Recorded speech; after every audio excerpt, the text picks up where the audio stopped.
Hey film lovers, what's the last good movie that you watched? Better yet, what's the last good indie movie that you watched? I know, it's a hard question to answer because good indie films are completely buried on platforms that focus on mass catalogs rather than discoverability for artists, which means indies are very hard to find unless they've been recommended to you by your cinephile friend. Well, I've got great news for you. There's a new free streaming platform, Yow.tv, dedicated to bringing you the best library of curated independent films, series, and even shorts.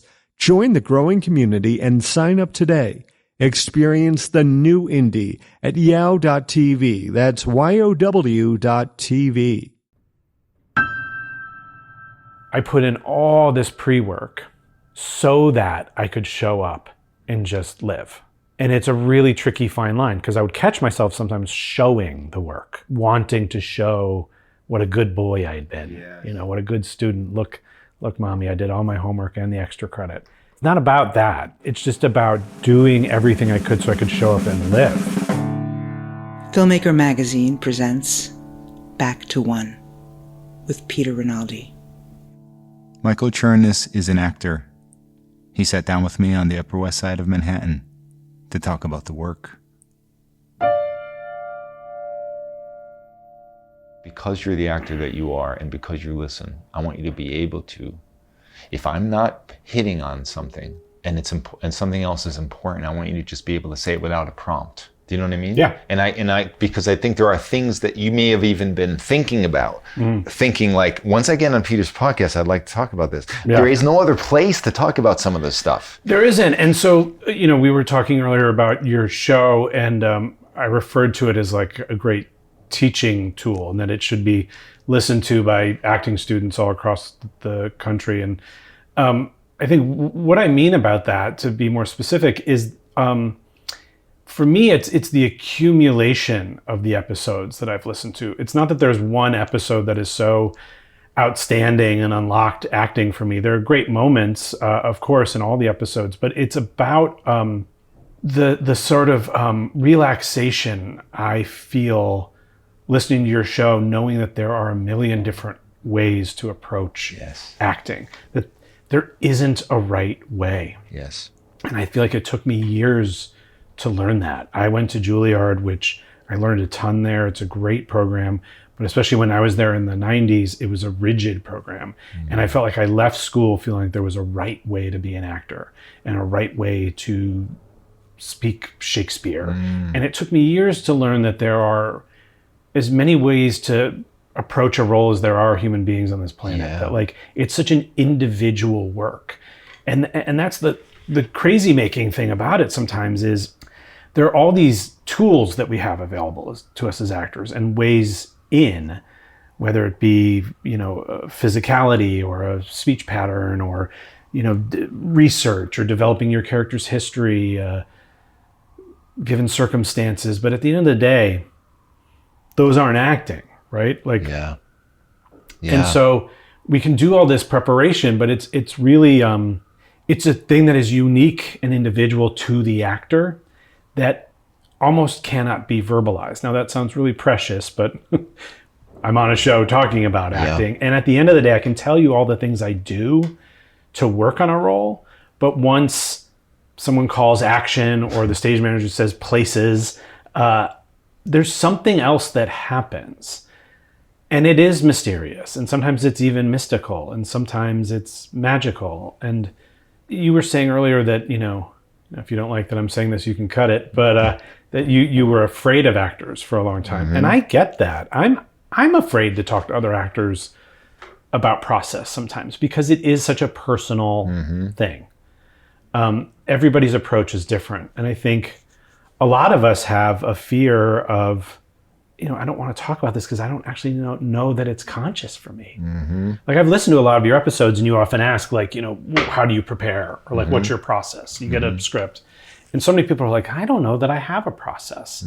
And I hear the kind of shame in their voice when they say that. Yeah. It's like a confession. Oh, gee, I didn't do my homework, you know. I didn't know this was an acting process Right. podcast. Oh man, I just sort of hope I show up on time and, you know, that my alarm goes off and I get to set and, you know. Yeah. I think for me, it took such a long time to just be okay with, I mean, I kind of wanted to say be okay with being an actor. Yeah. You know, just like owning that and saying like, I'm an actor and this is the way I approach the work and this is my way of doing it and it works for me. And I think also inherent in that is it's a subjective thing. Like you may love so-and-so's performances, but someone else may hate that person's performances. And so as an actor, I feel like I also have the feeling of, is this working? Like, you know, is my way of working, and is my work working? Yeah. You know, like, am I any good? Right. And so I think that neurotic anxiety of the actor is something that can make us feel scary and unapproachable because we're masking all of this insecurity with bravado or with, you know, false confidence. Yes. And you know what's interesting about what you're saying right here is that like somebody like Daniel Day-Lewis feels like he has to continue to apologize for the way he does it, which is called quote method now.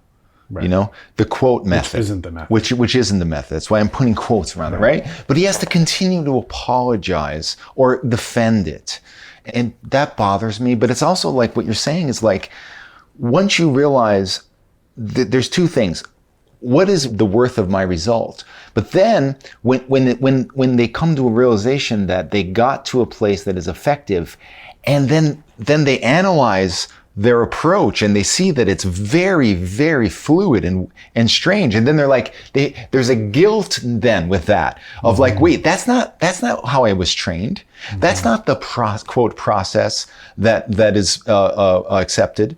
And then they're like, well, now what? How do I continue to do this now like this, right? Then it becomes like a thing where you have to either apologize or you feel this guilt or this weirdness about it. But that's the nature of this strange endeavor, isn't it?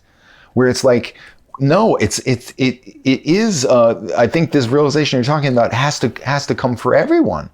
About like there are things you can let go of. Because they don't work for you. And you must let go of them. And when you're acting in the moment, I think you have to let go of everything.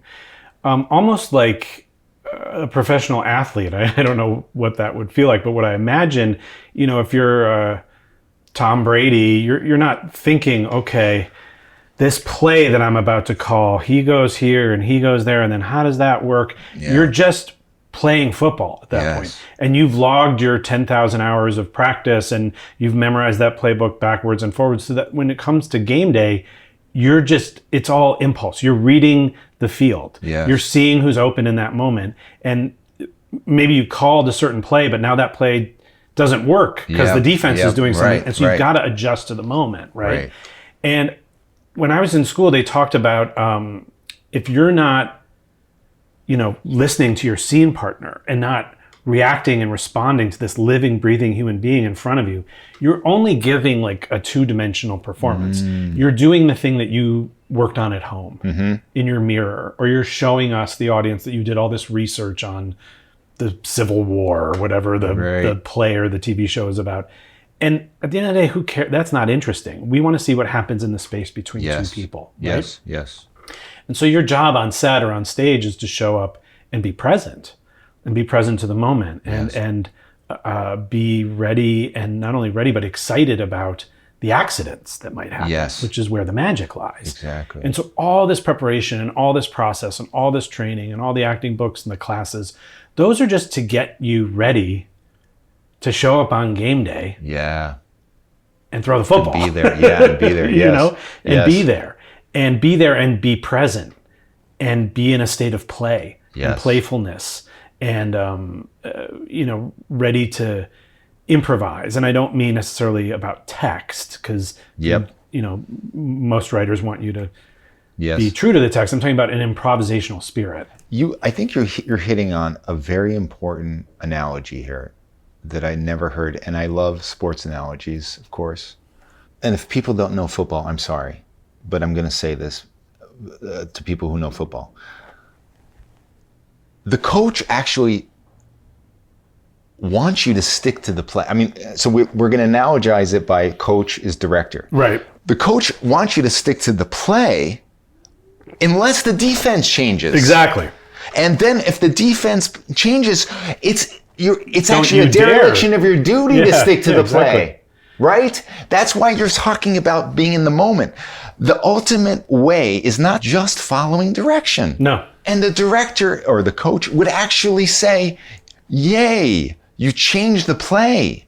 Do you know what I mean? 100%. I mean, because in the moment there that you're in, all the coach wants is for the play to be successful. All the director wants is for you to be living. And that means possibly, like you're saying, improvising, meaning adjusting to be alive. Adjusting to being alive, being present to the moment, responding to what's actually happening, to what your scene partner is doing.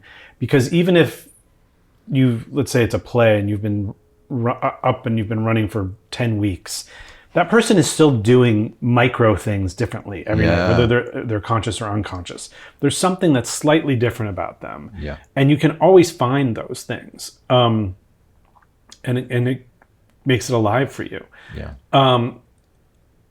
The way I think about it sometimes on stage or on set is I have this huge bag of tools that I've gathered over the years, either through school or acting classes or through being on set and being in rehearsals and being on stage. And they're there at my disposal just to bring me back into the moment, into the story, into the present moment of the character. And so if it's something as simple as just I'm on stage and I just like think to myself, breathe, or, relax, or look at your scene partner. Like there's a voice in my head, almost like in a meditation, just a thought that comes up that's, or maybe a key word about the scene, like an objective that you want to play, or a color, an image, a scent, just something that grounds you back into the reality of what you're doing. Because there are all these things that are trying to take you out of it. Yes. Like if you're on set, sometimes there's a camera inches away from your face, right? There's a boom mic hanging right over your head. If you're in a play, sometimes the audience is a couple feet away from you. And there are all these things that are begging to go, take you out of the imaginary circumstances of the play. And you've got to find things to ground you back into it. Ground you into your body, find your way back into the scene. When we were making season 1 of Severance, it was like the height of the pandemic. And so some of the crew were literally in like hazmat suits, right? That's kind of and so crazy. Being on set is crazy enough that you have to pretend like, oh, this is my wife and we're at a dinner table and I'm actually whatever on a sound stage or on a place that I've never been to before, but this has to pretend this is my house that I've lived in for years. Yeah. That's crazy enough as it is. But then there are these people who have goggles and N95s and face shields, and you're like, this is normal, this is fine, And so I think another part of it is just cultivating your imagination, your ability to live in your imagination in the moment. Yeah. To trick your brain into, drowning out those outside noises that are going to make you self-conscious, and deliver yourself back into the imaginary circumstances of the play or the movie or the TV show. But this is very hard, though, isn't it? I mean, it's tremendously hard. It's tremendously hard. Is it getting easier? Yes. And I don't say that to toot my own horn, but it is sort of like a skill. I mean, maybe why athletics are coming to me as an easy comparison is I think you train and train and train at something so that something that took a lot of effort at one point can become effortless. And this is not everybody's approach. I mean, you will have first-time actors walk in off the street, never having acted in their life, and they're geniuses. Yep. You know, again, there are 1,000 different ways to do this. But for me, I feel like the longer I do it, the more comfortable I am doing it. It's always hard. Yeah. And sometimes it's excruciating. Yeah. But it gets a little easier Yeah. every day I do it. Yeah. But you also seem to be doing harder things. Yeah. Like this, I think maybe is the hardest thing, right? This Gacy. The devil in disguise, John Wayne Gacy. Yeah. And I mean, isn't that important too? That as it gets comfortable, you get more comfortable, you have to be more challenged, right? Or otherwise, you're going to have a different problem where you're complacent. I think so. I think if your sort of thesis statement for yourself is to continue to grow as an actor, then you don't want to be complacent. I mean, I'll never judge anybody. It's a hard enough job as it is. So like, you know, you kind of have to separate out the job of it all, the industry of it all. Like, we're all lucky enough to just, anybody wants to pay someone to be an actor, that's a gift. That's a blessing, right? That's a baseline. Yeah. But if you're really, really lucky and you get to a place where people start letting you choose what you do. Yeah. That's a special place. I mean, it's something I've fought years and years to get to. And I think when you get to that place, you're probably someone who's interested in continuing to grow. Yeah. And if you're interested in continuing to grow as an actor, then complacency is not your friend. And that can mean a lot of different things, whether it's changing the medium in which you work, the kind of directors you work with, the kind of writing you're tackling, or the kind of characters you're playing. And for me, this was a huge departure. I've never played a character like this. I've never been the lead of a TV show. I've never been a part of something that felt so intentional. For people who haven't seen the show, we approached it a little differently than some of the other true crime serial killer shows. And again, no shade on any of those shows, but our show was trying to focus not just on the killer, but on the totality of the case, for lack of a better word. Yeah. You know, the victims especially, but the victims' families, the victims' friends, the law enforcement officers and detectives who dealt with the case, the attorneys who, you know, either represented this monster or tried to prosecute and convict, the town of Chicago, you know, America at large, you know, the effect that these people have on all of us, on our collective consciousness. Like our show is trying to tackle the kind of the larger story, and in a way also trying to not sensationalize, exploit, certainly not glorify this man, and not even dive too deep into the why he did it, but humanize him in the sense of showing that he was a human being, right? Not to bring sympathy, but I think to take him out of the pop culture sort of bubble that John Gacy has existed in for so long. This idea of the killer clown. You know, there are people who have like tattoos of him, or there are action figures of him. People buy his paintings, bands write songs about him, because he's become this larger than life figure. And I think a lot of that had to do with the clown thing, because it was easy to turn him into a caricature. Right. And so one of the things we do on the show is we don't show the clown. Yeah.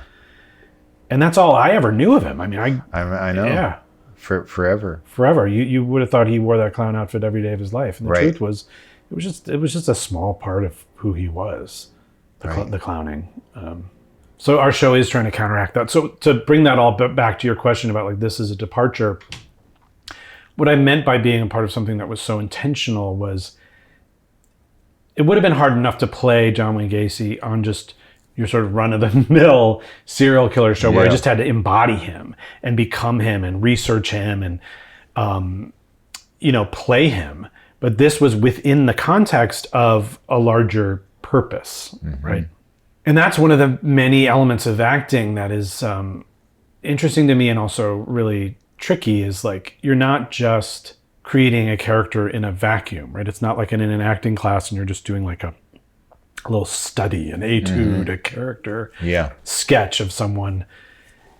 You exist in the context of a play or a screenplay or a TV show. And so this show was very intentional, but I think everything has a lens through which it's being told, right? And you need to be in service of the larger production. Your performance is part of a bigger thing. I think a lot of actors don't understand. They're kind of just acting in their own silo, like style. Is a thing I think a lot about. And it's something we talked about a lot on Severance, where there's a tone, you know, and even though my character that I play, Rickon, is very different than a lot of the other characters, he still has to exist in the same world, right? And, you know, certain TV shows and films and plays are trying to accomplish something. And so as an actor, like, how do you act in service of something like that? You know? And so for me with the John Wayne Gacy thing, it was like, I never wanted to fall into the mustache twirly, you know, I'm doing my evil villain thing. Like, we need to see the madness. I started to feel like it was much more chilling to just present him as a guy. Just some guy who did all these things. And they were horrific. And I'm sure if you were trapped in a room with him, he was a monster. But also, monsters don't exist. You know, like people exist. And so I can't play monster. I can't play evil. It's not an intention. I don't know how to do that. But I can play a scene as this human being. Which ends up being actually more scary than if you did the mustache twirling thing. I think so, because the mustache twirly thing, or the, you know, the evil villain thing, or even the killer clown thing, what it does is we can say, oh, we can distance ourselves from it. Oh, that doesn't really exist, or that couldn't happen in my town. But if it's some schlubby, blue collar, Midwestern guy, lives in the suburbs and has this little construction company, and, you know, is just a person. Everybody's got those guys around. Then it's like, oh God, this is too real. You said that somewhere, and this is like a paraphrase, but you can correct me. You had to use like almost every tool in your tool bag for this, in a way. Maybe it's a good opportunity right now to just go back and talk about the development of some of these tools. Like, starting with Juilliard, was that a good experience for you? Were you the kind of actor already that got a lot of value out of that experience? Because sometimes people come in here and say, you know what, Juilliard kicked my ass. I wasn't prepared for it, or something, or it didn't work for me. Oh man, it's so complicated. I mean, I could spend the next 3 hours just talking about my time at Juilliard. And I will say, just as a disclaimer, when I was there, it was a very different school than it is now. So this has nothing to do with the current Juilliard school, its curriculum, its teachers. So if you're a young actor, this was me in the 90s. But yeah, it totally kicked my ass. But there's part of me that feels like I needed my ass to be kicked at that time. When I went there, the class was a mixed group of, you know, there were some of us who were 18 and right out of high school, and that was our college experience.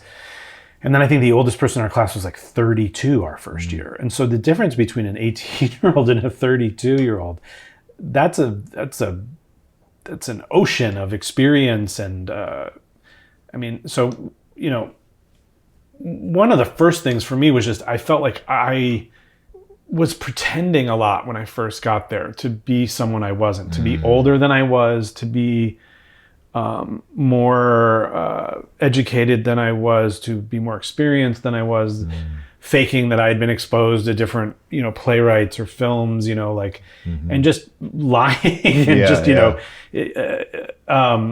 and I will also say, like, when I was there, it was the training was rigid and kind of strict, and was really, they were training people for a world that I think didn't really exist anymore, where like the goal of the actor was to join a repertory company and tour the country doing Shakespeare. And so you needed to speak a certain way and stand a certain way and look a certain way. And so that was hard. I mean, like, and that was stuff that I had to let go of after I graduated. But I think it's easy as a young actor to glom onto those things because, like we were saying earlier, the craft of acting can be so nebulous. It can seem so mystical and so magical and unnameable that all of a sudden there were these objective things that you could do, these black and white. If I speak the right way, if I stand the right way, if I if I do the iambic pentameter the right way, then I will be a good actor. Like there was it was academic. There was something I could get graded on, and there was a right and a wrong. And in a weird way, that was appealing to someone who had come just out of high school, and it's like a structure. It's almost like a very rigid. And this thing that just, especially when I was 18, felt sometimes so otherworldly, or there are these concrete things that I can do. That being said, I do think something the school stripped me of for a long time was having any fun with being an actor, like the joy of it. And I think I came into Juilliard and acting was like the best thing in my life. I was taking acting very seriously in high school. I did plays in my high school, but I also did community theater and like semi-professional theater in Cleveland, where I grew up. And I took classes at a children's theater school, a great place called the Beck Center in Lakewood, Ohio. It still exists. And they really treated us young actors as actors in these acting classes that I took. And so I had a respect and understanding for the craft already, but it was just joyful for me, acting, you know? And I feel like I got to school and like, it just ceased to be fun for a long time. And it was work, and I feel like I lost my way. I didn't know how to do it anymore. Like that, getting back to my impulses took me a long time, trusting my gut, trusting my own taste, my own compass as an artist took a long time after I graduated to come back to. That being said, I think I needed to break some really bad habits. Like, you're a high school actor and you come in, and I think in high school, like a lot of young actors, I was wanting the audience to like me. I was wanting laughs. I was, playing things too big. I maybe didn't even have a real understanding of playing something truthfully. So it was coming from a very presentational place. And, I think one of the things Juilliard did was kind of beat that out of me. And that may not have happened anywhere else for a while if it didn't happen then. Yeah, it may not have. I mean, I think about this a lot. There's so many training programs in this country, and a lot of them are good, some of them aren't. But at the end of the day, like, can you train an actor? Right. You can give an actor tools, right? Because I really think of it as a craft. Like, sometimes I try to think of acting as just like a blue-collar trade, So you can give an actor tools, but you can't teach talent. You can't teach instinct. You can't teach timing. Right. These things are almost innate. I really think some people are just born with it. And you can become a better actor, and you can work, and you can learn, and you can study. But when you encounter a young actor who's, they're an actor, right? Yeah. You're just trying to help them get out of their own way. Yeah. They actually already know how to do it. Right. You're just trying to show them, how to do, like... Yes. You know how to swim. Yeah. You're a dolphin. You were born knowing how to swim. Just swim. And if someone isn't a dolphin, they're never going to become a dolphin. Yeah. That's true. I mean, so we've compared acting to football to dolphins. Let's see what else. This is another good analogy because it is all about just trying to convince yourself that you can swim. That's what it is. You're your own biggest enemy. You're your own worst enemy as an actor. You're just trying to convince yourself that it's in you. That it's in you, and that you're good enough, and that you're worthy of it, and that you're capable of it, and that you're interesting enough. It's such a Jedi mind trick too, right? I know we're bouncing all over the place, but the actors I find the most interesting seem to not give a crap about the audience, right? You know, like, and maybe at the end of the day they do, and maybe they go backstage and they're like, that didn't get a laugh tonight. Why didn't? But you watch like Michael Shannon on stage, and it's like watching a feral animal. Sometimes there's no. He doesn't seem self-conscious at all. He's just living. Or like, you know, you see the late, great Philip Seymour Hoffman, and it's just like he disappears into that role, and there's no performing. But I'm also not talking about like some mumblecore, you know, naturalism that's just about like, you know, Phil Hoffman was capable of a very stylized performance. You know, you watch him in Capote, he's doing a thing. He's taking a swing. He's doing a voice. He's being a character, but it feels so real. Yeah. I guess like all the prep. So if I'm talking about the John Wayne Gacy show, like I did months of research. I knew about the show probably about 5 months before we started shooting. So I read every book. I watched all the documentaries, listened to all the podcasts. I went to Chicago and visited places that Gacy used to go, hung out at a bar that he used to hang out at. And I watched interviews of him countless number of times. I listened to his voice over and over again. This must not have been very fun. I mean, because you're you know, sometimes research is fun, right? Yeah. But this, knowing the darkness that you're circling around, you're basically circling around this black hole that you're never ever going to fully understand, right? Yeah. But you're circling around it. That's right. That's exactly right. Did that get tiring in a way that other things aren't tiring? Because knowledge is the opposite of tiring, right? It's fueling you.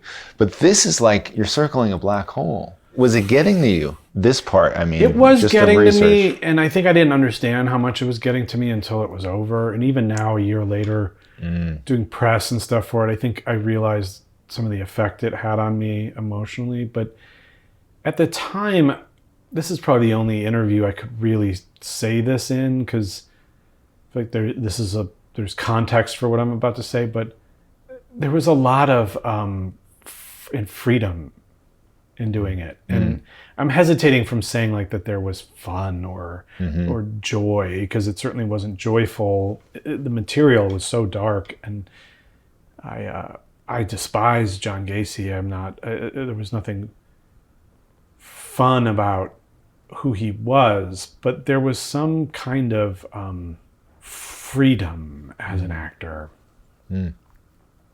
Partly knowing that I would never know him. That there was this part of him that was sort of, I could never fully access because I'm not a psychopath. Yeah. Like, you know, like this isn't a character that I'm going to fully ever completely embrace or wrap my arms around or completely live in his skin. Right. There was always going to be this last bit that I didn't quite get. And thankfully, we don't show any murder on screen in our show, so I didn't have to go to the last lengths that he went to. But within that, there was something about putting in all of that work that if I separate myself from the content for a second and who he was, but just, I've never worked harder on something in my life. To feel the way that it paid off. To be able to show up on set and just feel like I was him. And again, I'm being very sensitive because like I'm very conscious of who he was and what that means to say that. But what I mean is I put in all this pre-work so that I could show up and just live. And it's a really tricky fine line because I would catch myself sometimes showing the work, wanting to show what a good boy I had been. Yes. You know, what a good student. Look, mommy, I did all my homework and the extra credit. It's not about that. Yeah. It's just about doing everything I could so I could show up and live, which is very hard when you're playing a real person, and a real person who is very well known and studied and part of pop culture and not only famous but infamous. So you know, the impulse is to show up and want to be like really locked into some kind of impersonation. You know, or and there are moments when I watch it where I'm like, a couple of moments where I'm like, I don't really sound like him there, or the dialect doesn't totally sound right there, and like I gotta let that go because it was much more important to be like a human being, to play him as a living, breathing human being, not as some museum piece of like, look how well I can impersonate John Gacy. So to that end, like all the things I learned at Juilliard, I relied on. All the voice and speech training came voice and handy speech real quick. Yeah. All the physical, like, because I have a kind of a specific way I move and lumber around and walk, and his rhythm, like just text analysis, thinking about the way he's not only just dialect, but he had such an odd manner of speaking. The words he would choose, his syntax, his relationship to language was crazy. And I just felt so prepared to study that as someone who had studied language for so long at school. Another great Juilliard actor, Michael Stuhlbarg, who's like one of our legends, was kind enough to talk to me before, because he's played a lot of these characters that are based on real people in films. And he gave me a lot of advice. And, some of it was just, do as much work as you can. And that includes like at home, like do the things that we're sort of told not to do. Like look at yourself in the mirror as the character, like, do your hair, do the facial hair, put on the costume, like in your trailer at home, look in the mirror and see like which side of you looks more like him. Like when you do, like how you move your face, like really working from the outside in this way that I feel like is sometimes frowned upon. But like, what did you find that did though, specifically for you? It made me less self-conscious, because you're not on camera going, oh, I hope I look like him. You're like, oh, I know, because I've looked in the mirror for hours, and I've looked at footage of him for hours, and I've talked to the hair and makeup people a bunch about how this isn't working, but look at this photo of him from 1978. His hair actually looked like this. Can we cut it a little bit here? Can we put a little more, Brill cream in there? And I don't know that I've ever been as hands-on as an actor as I was in this process. And I was afforded that luxury because I was number one in the call sheet and stuff. So people put up with me being super particular. But I think what that gave me as an actor was when we were rolling, I didn't have questions anymore. I didn't feel like there were stones that were left unturned. I wasn't haunted by like, oh, if only I had read that book, or if only I had thought about this. I had thought about all of it. And so now I could just do it. And the thing that Michael Stuhlbarg told me too was just, don't be afraid to take big chances. Like, don't be afraid to fail. Like, do the voice. Wear the funny mustache. Like, do the walk. Like, do it. And then someone will tell you if it's too much. Like, trust me, they're not going to let you get away with something that feels crazy. And so, and wait, was this true about all of this too? About like the showrunner of giving you freedom in all of this building work that you were doing? Or did you feel like you had to keep checking in? So our showrunner, Patrick McManus, is awesome. He's just an amazing human being. And I hesitate to even call him like a boss or anything like that. He was just a collaborator. He really treated me as a partner on the show.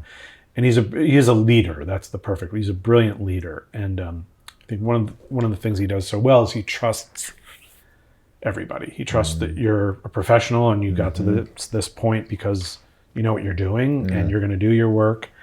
So it was very collaborative, but it was also, I felt like he knew that I was going to show up prepared and ready. And we talked about things ad nauseum. Like I'm sure I drove him crazy with all of my questions, but to a great extent, he let me build this character the way I wanted to build it. That being said, like the writing on the show is so good.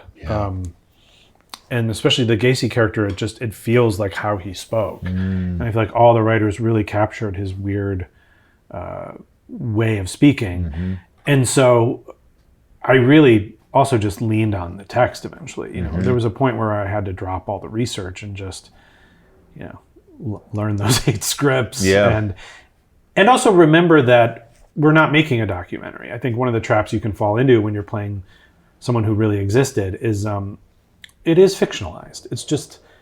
It's fiction. We weren't there. Like there wasn't a camera on when John Gacy abducted and tortured and killed his victims, thank God. But so like we don't know what it was like behind closed doors. We're imagining. The writers are imagining, the actors are imagining. None of this is taken from transcripts. So you eventually have to take that leap like you would with any fictionalized, any, screenplay that's not based on a true story. You just, you let your imagination take over. And for me, that's any kind of process, any kind of pre-work is about, for me, just like letting your imagination be free. Yes. Giving your imagination something to hang on to and play with, giving it not just 3 colors in the crayon box, but 400 colors. Yeah. I think for me as an artist, the scariest thing would just be a blank canvas. Yeah. Yeah. And maybe some, improv comedians are great at that, or like if you've ever seen TJ and Dave who do their long form improv, that's really, they create something out of nothing. But for me, I don't want someone to just be like, get up and do a character. Yeah. Get up and act for us, Michael. Right. My imagination wants parameters, right? Like I want structure. I want to know all the things I can and can't do, what this character is capable of, what they aren't capable of, what they love, what they hate, how they're different from me, how they're the same from me. Because within that structure, then I can fly. If you're just like, the worst thing is when someone's like, oh, you're this character, basically. Yeah. Yes. I don't want to just show up on set and be me.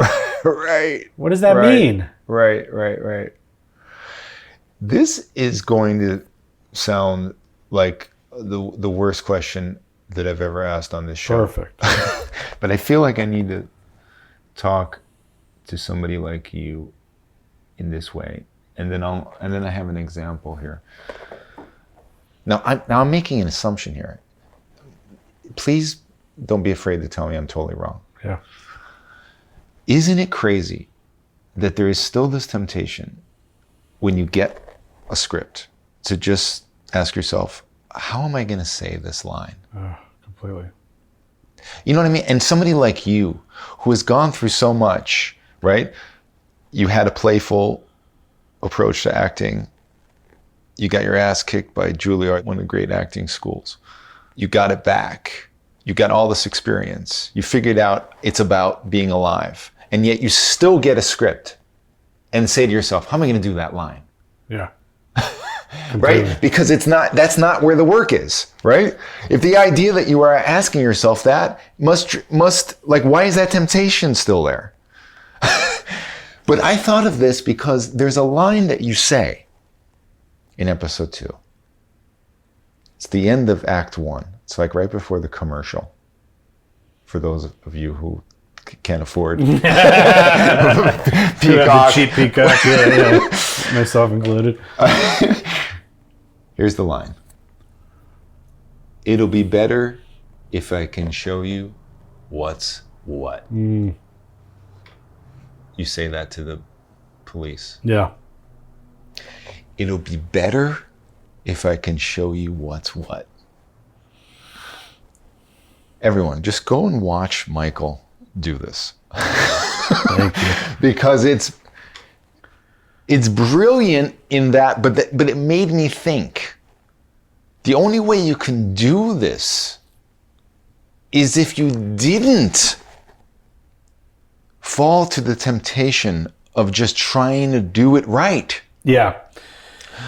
Oh, God bless you. That's great. I will say with that scene and with a lot of scenes, we would just do a lot of takes. So I can take credit for some of that, but some of it is just, and I try to be pretty, with this show, I was very adamant about that, but on a lot of shows, if there's time, I try to just give a lot of different options. And that can sound like I'm giving up the sort of control of my performance in the end to the editor. Shouldn't you have like a specific point of view about it? But for me, being on camera, one of the things that makes it very different from being in a play is like being on camera for me is about just capturing spontaneity. Because no matter how much pre-work you do, it's still, there's almost no rehearsal. A lot of time you're meeting some of the other actors for the first time that day. Right. There's on TV, there's always a different director every episode. You're running out of time from the moment you start the day. You're already behind. You're trying to capture spontaneity. And because everything kind of feels like it's happening for the first time anyway on set, you're just trying to capture that lightning in the bottle. So for me to like pre-decide how I'm going to say anything just feels so counterintuitive to the whole endeavor. On top of that, with this character, like he's always trying to stay 2 steps ahead of whoever he's talking to. Mm-hmm. He's always wanting to control the situation. He's always wanting to manipulate. He's always trying to entice too whoever's in front of him. Oh, come, everything's a trick. Everything's, And so by saying, like, it'd be better if I showed you what's what. On one hand, he's trying to buy himself some time. I don't want to have to talk about this right now. So like maybe we. And he's also trying to draw these guys in. Like, well, hey. Instead of telling you, maybe I show you. Come over here, look at this. Like, so there's so many machinations that are happening with that character. There's so much going on, in his mind, behind the eyes, that sometimes I would say things and it would surprise me how it would come out. Because that's a good moment, right? When something surprises you. That's probably I think it's definitely good. Especially on camera. Yeah. If I'm doing a play, it's the opposite. It's like you rehearse something over and over and over and over again. And the director has, ideas about style and design and staging. And you rehearse it so much so that it eventually, it's second nature, because also you're on this tightrope walk of it being in front of a live audience. And so you need to know where you're going to stand every night, because there's a certain amount of routine that makes you feel less nervous, that like allows you to do this scary thing in front of people, and you rehearse it so much that it can feel, this thing that's so learned can feel like you're saying it for the first time. On camera, like often you are saying it for the first time. And so you get that for free. And then the work is to try to make it seem like we've never met and we've never rehearsed, but you're now playing my best friend, and we have to create 40 years of history in, the next 2 hours while we're shooting this scene. And how do we do that? Right. I think it's by not pre-deciding too much, but, relying on the scene partner. I think in those scenes with those detectives, like sitting across from James Badge Dale or Chris Sullivan or Gabriel Luna or Michael Angarano, like what a fool I'd be to not be paying attention to what they're doing. They're giving me gold. Like, I'm just going to respond to what they're doing. And if we're playing this kind of cat and mouse game, it's better to be the cat than the mouse. Right. I reached out to Angarano and I said, I'm sitting down with you. And he said, I love him. You're going to love him. And I love the scenes with you guys together. It's like those scenes that we want to see with 2 great actors, that we all cherish. And in the best way. It's not like acting capital A either, which I don't like. It's totally character work.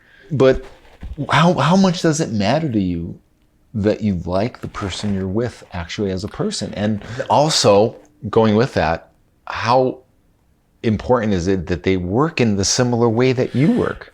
First of all, I love Michael Angarano so much, and that's so sweet that he said those nice things about me. I adore him, and I didn't know him at all before we did this show. I knew his work, but I had never met him. It's complicated. I think every show is different and every role is different, but I think it matters a whole heck of a lot if you like the people that you're working with. And sometimes at the end of the day, that seems to me to be the most important part for the work, for the acting, but also just for yourself. Like, I think there's a big part of this job is just showing up and being a decent person and being collaborative and being kind and caring about others. And so I think it matters a whole lot. But in terms of like on camera, I think that's what people call chemistry. Yes.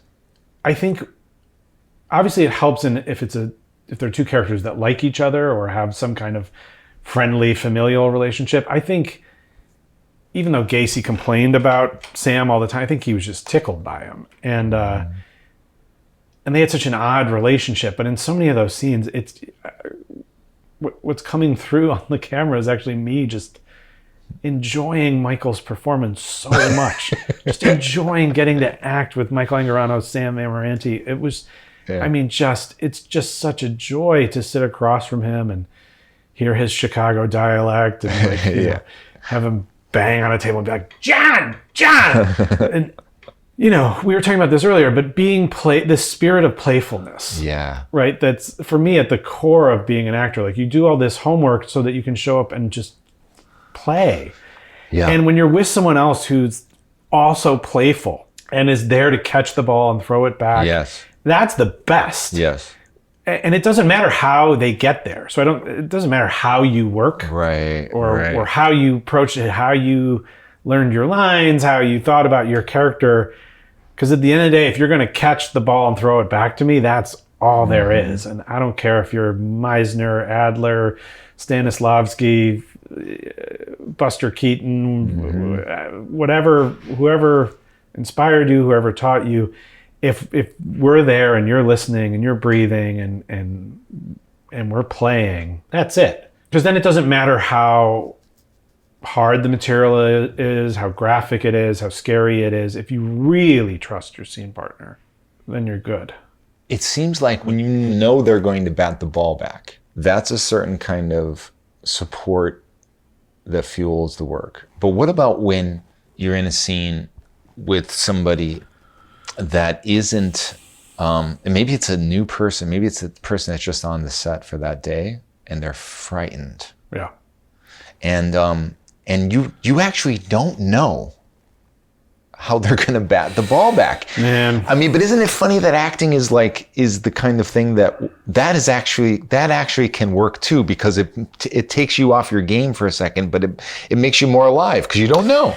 Yeah, I mean, anything that can throw you into the moment helps. I mean, the ideal is if the other person is a pro and is prepared and is there and ready to play with you. But yeah, anything that brings you into the present moment is a good thing. And also, even though I'm sitting here touting, the importance of listening to your scene partner, which is super important, it is not the only thing that's happening. So there's a lot of other stuff to focus on. And if your scene partner really just isn't there for whatever reason, they're not prepared, they're green, they're nervous, you just really aren't getting along, then yeah, that's part of the scene. I think denying what's happening in the room is a problem. That holds up a lot of actors, where it's like, well, that's not the way we talked about the scene, or that's not the way the scene is written, or I wanted to play it this way. If you're denying the reality of the moment, then you're not in the moment, right? And so it's all useful. And you got to find a way to turn that negative thing into a positive. Yeah. It can be hard to do. But it's almost like a mindset that you have to train yourself over time to be like, I'm not going to let this tank me. I'm actually, maybe this is the thing that's going to make this scene. Which has got to be hard to think about in the moment, though, right? It You're is. thinking, this is tanking. And sometimes things just are tanking. And if you're not in a play and you're on set, you can stop and say, this is tanking. Cut. Can we cut? Can we please cut? This isn't working. Yeah. Help, director, what's going on here? I mean, look, it's tricky because there are always hierarchies on sets. So I'm not saying this, and especially for a younger actor, this may not be an easy thing to do, but you kind of have to reach across the table to your scene partner and go, do you feel like this is working? Because I don't feel like this is working. Can we, what can we do? Can we take a minute? You want to talk about this? What could I be giving you that could help you more? And I think sometimes even just opening that up, then there's all this space to to find each other again. Yes. I've worked with so many famous actors when I was younger and just coming up, when I'd have 5 lines in a scene, and they wouldn't even acknowledge me. Wouldn't even say hello before we started rolling. Wow. And then some of them, once you're rolling, they're great because they're actors and they're with you. But sometimes, I won't name any names, but scenes and big things that I was in, they're just acting in their own universe because I'm a day player, or I'm an under 5, or I'm a guest star, and they're just doing their performance over here in the corner to themselves. And it's such a missed opportunity because it's I may be nobody to you, but right now we're in this imaginary scenario, right? The audience is seeing these 2 characters, and I'm not me, young actor with no credits. I'm this other living human, breathing human being in the world of our TV show, movie, whatever. And this could actually be a good scene if you It could just be a good listen scene. to me. And I could help your performance. Yeah. You, the guy that's only there today, Yeah. can actually I could make you legitimately, better. yes. If you just looked at me and talked to me and took in what I'm doing. How do you think they're successful though? This is the thing. Well, how do you square that, Michael? How do you square that? Because the thing that you and I are talking about, the craft of acting, exists within an entertainment industry. That's part of a larger thing called American capitalism. And so good acting doesn't mean successful movie. Good acting doesn't mean, high ratings necessarily. And bad acting could mean really great ratings and ticket sales. Because there is this commodified version of the business. I mean, if you're lucky enough to be making really good work and doing like indie films and plays and where people care about writing and storytelling, that's a different thing. But if you're in like a blockbuster movie, I mean, sometimes people are more concerned about other stuff. Yeah. And also, I don't know, I guess there's room for everything. Like some movies are just there for entertainment and the special effects are more important. And maybe actually an actor who's really taking it seriously would muck it up.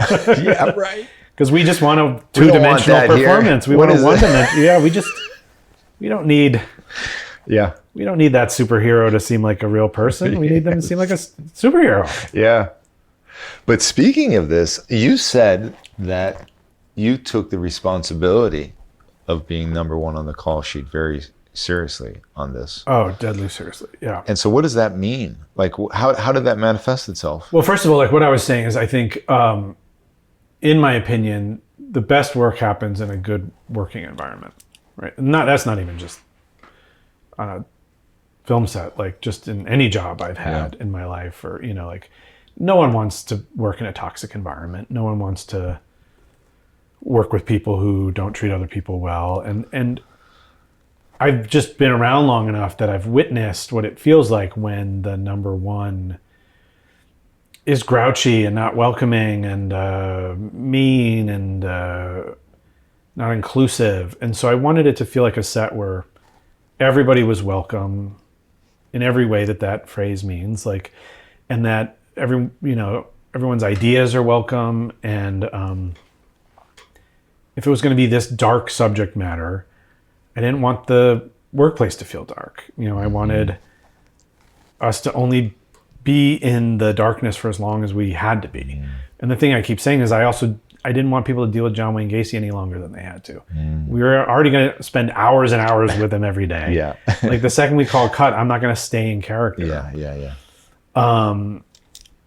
But were you still doing the accent though? Or were you confident enough not to? It would come in and out. Yeah. Sometimes at the top of the day, I would come in kind of with the accent and talk to the crew, just kind of a little bit in the accent, just to kind of get myself warmed up.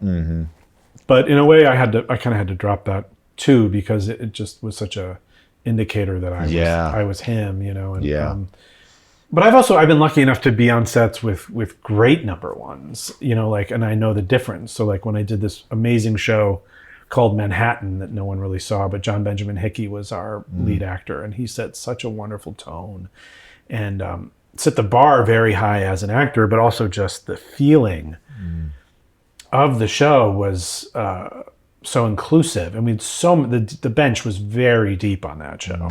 This was back in the day, but you had actors like Dave Harbour and Bill Camp and Griffin Dunn playing like supporting parts, and I think it was Rachel Brosnahan's first series regular on a TV show, and so many great actors, Olivia Williams, Chris Denham. And so if you come into a show like that and you have the attitude of like, this is my show and I'm number one, and everyone else is beneath me, what a disservice to, like, you've got all these other great actors. Like, you want everyone to come in and feel like you're part of an ensemble. Yeah. Right. And like, yeah, some people have bigger parts than other people, but like, we're all part of a whole. Same thing like on Severance, Adam Scott is the most lovely human being and such a wonderful man, so kind, and treated me from day one like an equal, and and that's a tough show because you have legendary actors on it, right. Where like it could feel very like a caste system, Right. like that there are the underlings and then there are the legends. And Right. so I think being a leader on set is like, it's not just showing up and doing your work, it's realizing that people are looking to you to see how this is going to go. Especially on day one and the first couple of weeks of shooting, it's like, well, what's this guy's vibe? What's the lead actor and the director and the producer? What's their vibe? Mm-hmm. And that, I think I also think it bleeds through into the work. Yes. Has to. It has to. I think if people are afraid to come to work, they're going to be afraid in front of the camera. Yep. And therefore, like, they're not going to be free. Right. And those great instincts, that great actor's intuition, the impulses are going to be stifled by, Right. oh, I just got to get this right. I don't want to screw this up because I don't want to be yelled at. Right. Speaking of that, do you have a concern that like actors have had to almost evolutionarily become director proof in order to do good work? And do you find that now it's almost like, I almost hear this on the show sometimes, which is just like Tim Blake Nelson sat down here and said, I don't give a fuck if the director's an asshole. I don't care.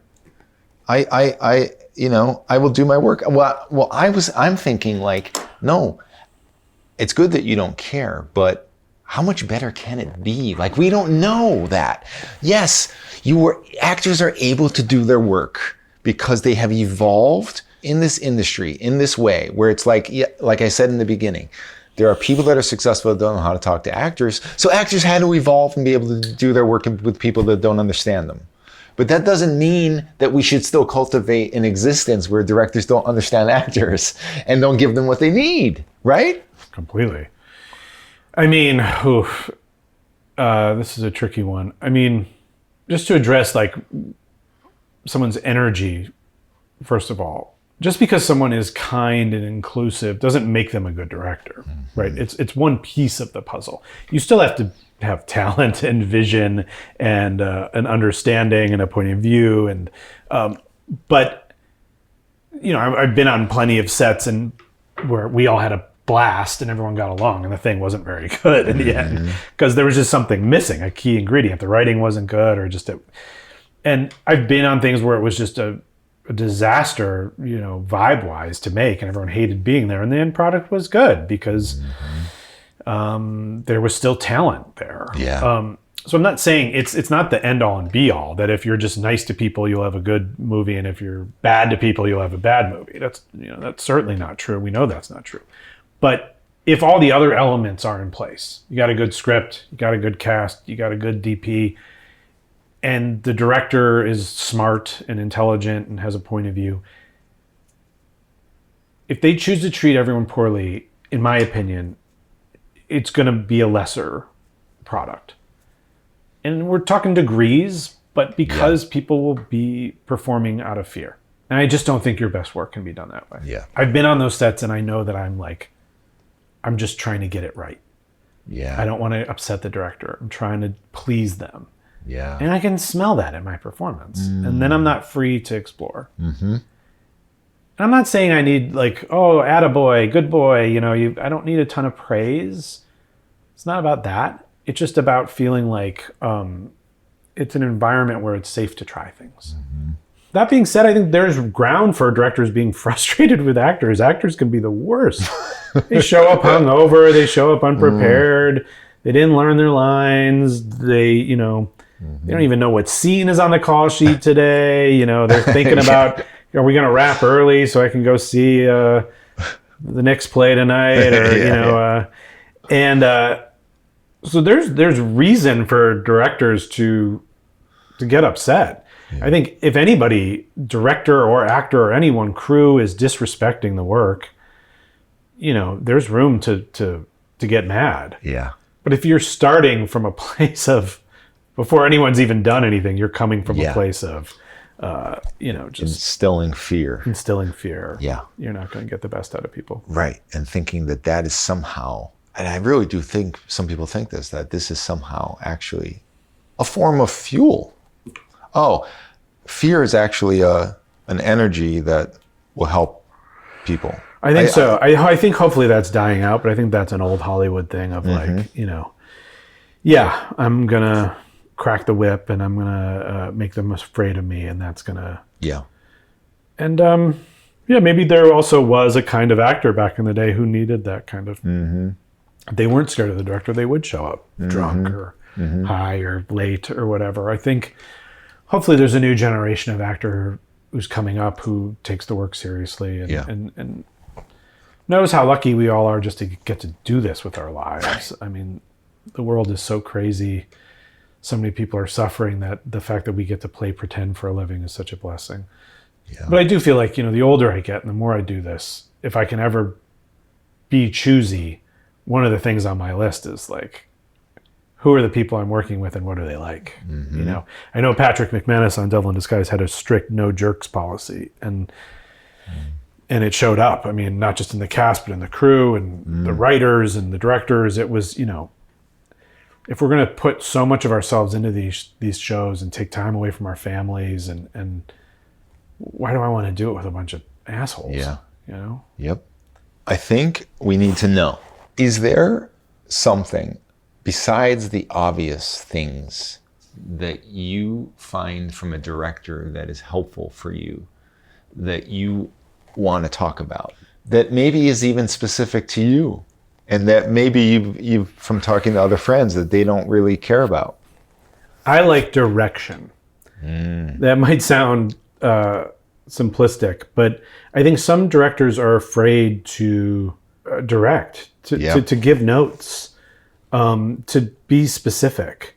So many times I'll have a director come up to me and be like, I don't want to give you a line reading, but, and then they do.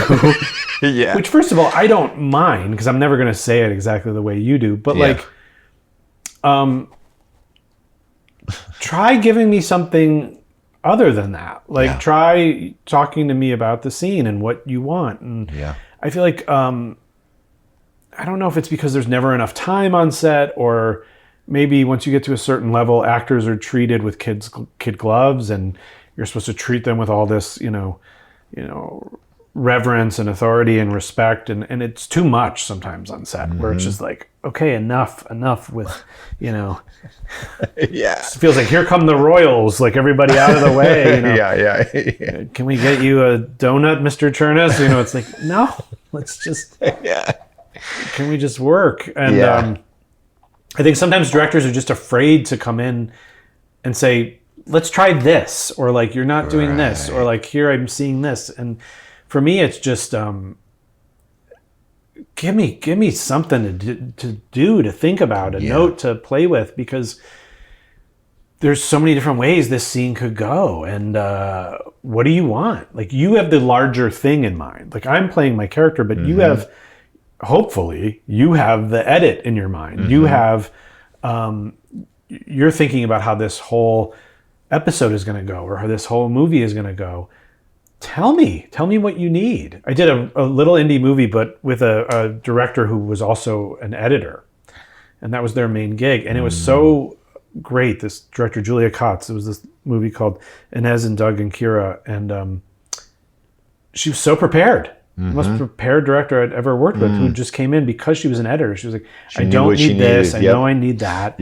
Like, we're not going to shoot a wide on that for this reason. Oh, you already gave me that version and such a take. Like, she's editing as she goes. As she goes, and she had the mind of an editor, and she was logging everything. She's like, we've done 2 of that version. Give me this version. Look here on this line, because I'm going to need to cut away. And then it's just like, oh, great. I'm not just throwing stuff against the wall and seeing what sticks. You're actually telling me what you need, and this is going to end up in the movie. Like, because so often you're trying stuff and you're like, I don't even know if they'll use this. Maybe they'll cut this whole scene. Like, you're just flying blind. And so anytime that a director can just be as specific as possible, like, don't be afraid. That's just me. I mean, every actor is different. Maybe some actors are like, don't be specific with me. Don't tell me what to do. But I'm like, I'm confident in what I'm doing. I now want, it's a collaborative art. I don't want to act in a vacuum. Talk to me. I hate when directors are like, let's just try it again. let's just Wait, what bothers you about that? well, because clearly there was something that they didn't get. And I don't want to say it. Yeah, but they didn't, and it's often said in that tone of like, let's try that again. You're like, okay, so you didn't like that.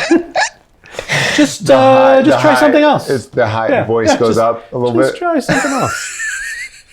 You mean anything other than what I just did and that I worked on for days? Or, everyone complains about this one, but this one, just have fun. Just have fun on this one. Just play. We've got that other version. Now this one's for you.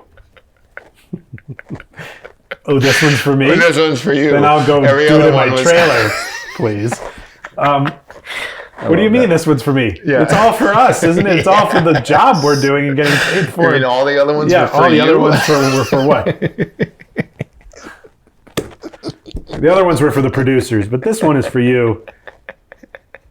What I hear in that is this one is for you to feel like you actually had some agency on this one. Yeah.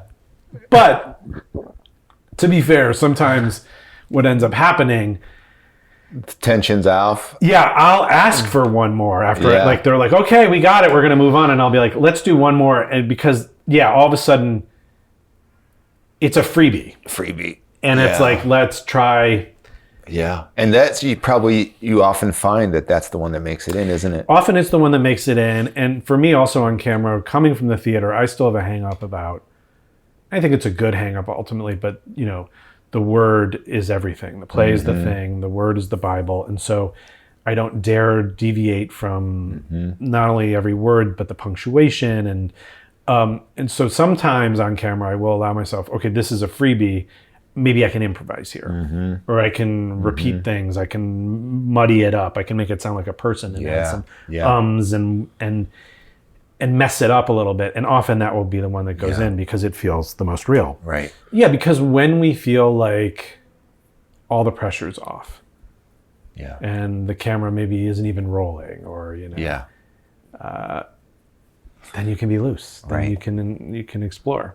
But isn't it like, wouldn't it be great if every day was like that? And every day you were giving one for you. Yeah. And that was the same one that is given for them too. Yeah. And wouldn't it be great to feel that? Yeah. In all things, not just on set. Yeah.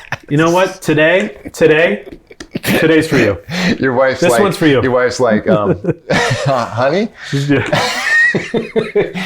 Today's for you. Today's for you. Just do Monday through Saturday. Those aren't yours, but you know what? Sunday's for you. That's a great way to live. This life is for you. This life's for you. This life's for you. Do with it what you will. Have fun. Just play. You said, because you had the time, because you did all of this research, because you were able to walk on the set and be this person, and so you saw the benefits, and everyone is flipping out about you. Okay, I get to say that. You can't, right? But they're flipping out about this performance. So all of that stuff, and then the reception, right, is going on. And here's the hard question, though. You're not going to get this again, are you? You know what I mean? You're not going to get this time again. You're not going to get to do this kind of research again. So what do you do now in order to preserve what you were able to do in this? Yeah, I've been thinking about this a lot. I mean, I think I was very aware at the time of making it that it was kind of a once-in-a-lifetime opportunity. And that might be part of what went into it. I mean, I think I approached the role with that kind of reverence, not just because I cared about the victims and their stories and getting the story right, which I did deeply, but like I knew that this opportunity, well, frankly, hadn't come along for me in 30 years and, might not come along again in exactly this same way. And I think moving forward, if I approached every role with that kind of reverence. I mean, not every role is going to require this level of like research, and actually this level of preparation and research would tank a different role. Yeah. But like that spirit of how lucky am I to be doing this, and that level of responsibility, but also of reverence, of care for it. I think I will bring that forward with me. Also, I think now moving forward, I'll just have a level of confidence that maybe I didn't have. Not because people say nice things about the performance, but because I know that I did that. Yeah. When you do something hard and you do it and you accomplish it, you feel good. You know, that saying of like, keep doing hard things. Like, especially as I'm 48, as I get older, I feel like the more I can push myself out of my comfort zone, the better. If I can try to learn new tasks just around the house that just make my mind sharper, that test me. That was we were talking about Juilliard earlier. One of the great things was that was the hardest I've ever worked for 4 years in terms of pushing myself and learning new skills. And I mean, just the growth, crazy exponential growth in 4 years. And then you go out in the world and you're not in class anymore. And certainly not in that way. And so you have to shift from being a student to a practitioner of the trade. But I think what you lose is in just hustling and auditioning and trying to land gigs.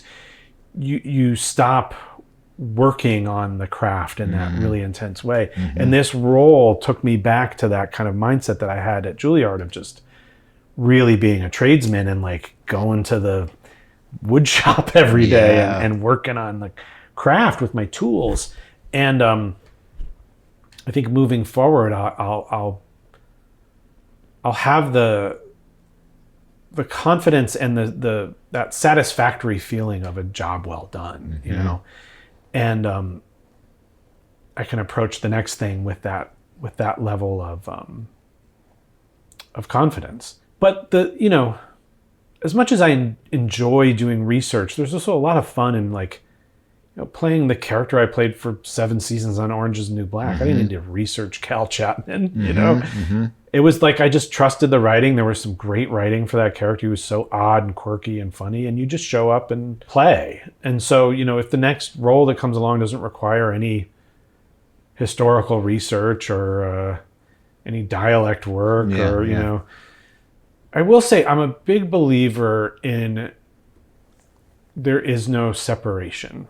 As much as people talk about character acting and call me a character actor, which I do believe I am in the rudimentary definition that we have of what that is, when I think about character, there isn't some other person when I'm on set or on stage. It's me. It's literally my body, right? My body doesn't know the difference between now I am Rickon on Severance and now I am Michael. There may be subtle cues when you take off the costume, your body relaxes, you're not at work anymore, but like it's all coming from you. It's all coming from your imagination, from your lived experience, from your history. And I believe we all access enough humanity to embody any other person, at least in a theatrical context. Like I said earlier, I'll never understand the psychopathic part of John Gacy, but I have enough imagination to play him on camera. But I'm using parts of myself. Parts of myself, and also parts of the books I've read over 48 years, and TV shows I've seen, and films I've seen, and plays I've seen, and people I've observed in life. We contain so much information in our brain databases. Yes. We talk about feeding AI with scripts or images from the internet, but we contain our own non-artificial intelligence. We contain so much. Yeah. And from the collective consciousness, from just all that's stored in like collective humanity that we take on through pop culture.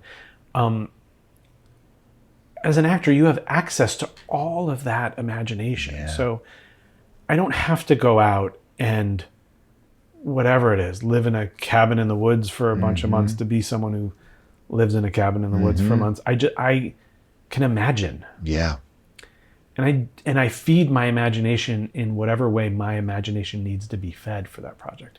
And the way my creativity works is different than the way your creativity works. But I was talking to Adam Driver recently, and he was saying, like, everything I do in a day is part of my process and is part of like what I had for breakfast is part of my performance, especially when you're doing a play. But on set too, the music I'm listening to at the time, not just music for the character, but whatever, all the things I'm consuming, all the media, the shows I'm streaming, if I'm watching the news or not during that shoot, if I'm, who I'm talking to on the phone, who I'm like, if I'm exercising or not, like there's no separation. You are the character. And so whatever you're doing is going to show up because it's part of what's going on in your subconscious at the time. All the sights and sounds and smells of wherever you're shooting that show are going to become part of the fabric, whether it really shows up on camera or not. And so I think for me, the thing is to stop denying that, like, I'm part of it. You are the character. So stop questioning that. Yeah. Right? Yes. Because we believe it. Yeah. As an audience until you tell us not to believe it. That's right. Right? Like when you feel an actor is really confident in their performance, you just buy it. That's right. That's right. And if it's a historical figure and they don't really look like them or sound like them, you don't really care if they're fully committed. That's right. That's right. That's right. It's only when you smell their insecurity about it. Yes. Or that they're like kind of half going for it, that you're like, I feel like on camera sometimes there's almost nothing that's too big. I feel like I see actors being so afraid of doing anything. Like my wife and I will watch a movie or watch a show and I'm like, I can't even hear that person. I've got the volume up to 50 and I don't even know what they said. Like, you have to share your performance a little bit. Like, yes, you don't want to be mugging, but like, you can be indicating and mugging and still be very small. Yes. You can be wanting laughs and wanting attention and wanting acceptance in the smallest of performances. Yes. It's not about like being quiet and not moving your face and being really still. It's about being confident in your performance and knowing that you are the character.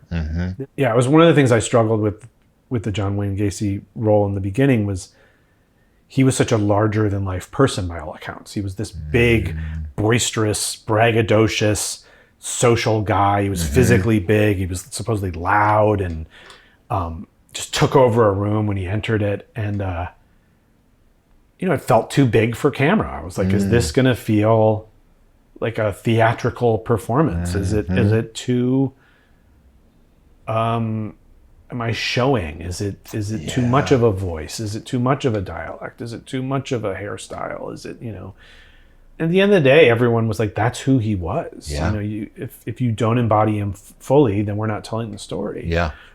But I feel I watch actors be afraid of making choices because doing nothing is a safe choice. Yep. Right? Right. You'll never be told like you're wrong because you just showed up and sort of said the lines and like stood there. And especially if you're a somewhat attractive human being on camera, like just show up and do the lines and hit your mark and like you'll never get bad.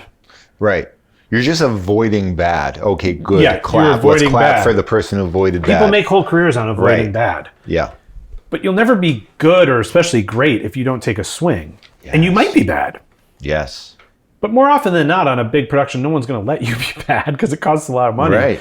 You may have a bad take, but no one will see it. Yeah. Yeah. It's like advice I would give to a young actor is like, just swing, act. Yeah. Don't be afraid to act. Yeah.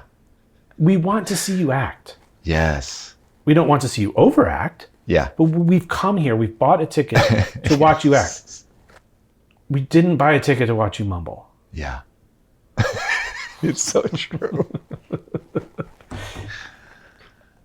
The thing I might believe in most acutely when talking about acting is this this dichotomy of these two things that I think are true at the same time. I deeply believe in the yeoman-like tradesman, blue-collar spirit of acting as a craft. I believe that we are plumbers and carpenters.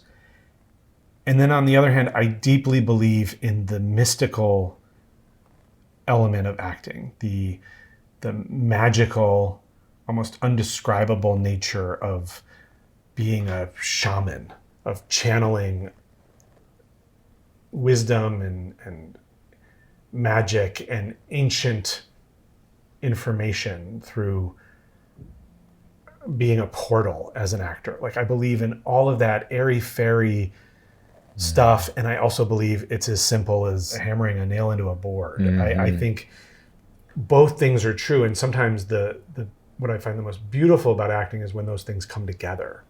The shaman, the wizard, the witch, and the electrician, the plumber, the landscape architect.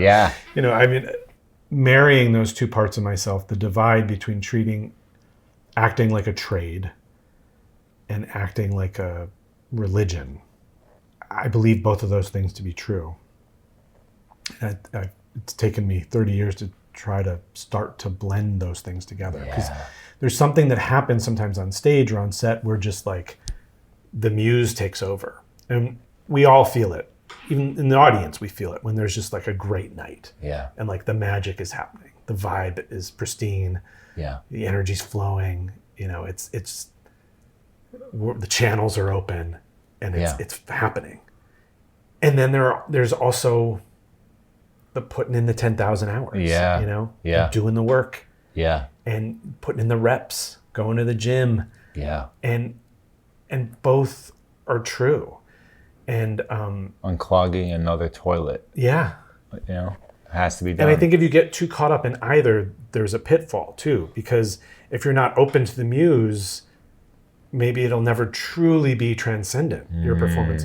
But if you're always searching for the magical and the transcendent, then you don't have any tools to fall back on. And I think your ego can really get wrapped up in being transcendent and the importance of being an actor.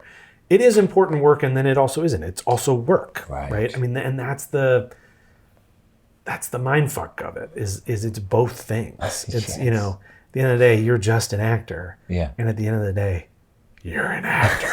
You know, and it's the coolest thing in the world, and it's also the most mundane. It's one of the oldest professions in the world. We weren't allowed to have, you know, Christian burial for centuries. You know, like we were outcasts, and for this reason, because I think they thought we were all witches and warlocks, and we were conjuring spirits. You know, and to me, that's kind of at the core of my acting, is trying to bring, like, the audience doesn't know, but right now James Gandolfini is on my T-shirt, and I think about these kind of what I'm calling blue collar actor kind of guys. You know, not a matinee idol, but like James Gandolfini, Philip Seymour Hoffman, Paul Giamatti, and even comedic actors like a John Candy or John Belushi, or great character actors, Forrest Whitaker, John C. Reilly. And on one hand, it's not about them, right? And they disappear into the role, and it feels like there's no ego. But then also they'll show you this aspect of humanity that just feels religious sometimes. You know? I've watched all of The Sopranos during the pandemic, back to back to back, and watching that character grow over those seasons, watching James Gandolfini's performance as Tony Soprano was one of the most moving things I've ever seen. That portrait of humanity, of a broken man. Great actors can help you learn so much about life. They can show you something divine. And then also at the end of the day, it's a craft. It's a trade. And that's why it's so hard to talk about, I think. Michael Chernus, this is your home now. You must come back home. Okay? You will come back, right? Yeah, for sure. Back to One is a production of Filmmaker Magazine, which is a publication of The Gotham. Listen to back episodes of this podcast at filmmakermagazine.com or wherever you get your podcasts.